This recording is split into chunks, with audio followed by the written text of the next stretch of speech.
Pero ngayon, kakampi na ako. Ang tanong po namin, kanino po kayo mas nagtitiwala ngayon? Kay Pangulong Marcos o kay BP Sara? Siyempre kay Bongbong. Bakit po kay Bongbong, sir? Ay maliwanag naman ang mga nilalakad niya eh. Alam niyo po yung mga... Pilipino. Alam niyo po yung mga ginagawa niya? Lalo nung pagpaglaban doon sa sa Philippine Sea. Opo. Di ba? Opo.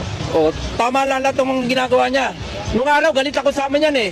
Pero ngayon, kakampi na ako. Ay, ganun po? Nakita ko ng tama. Oh, Binoto niyo po ba siya? hindi ko nga binoto yan dito. Pero ngayon, botong-boto na ako. Okay, kaya lang. Nakita ko na saan ginawa niya. Tay, paano po yan?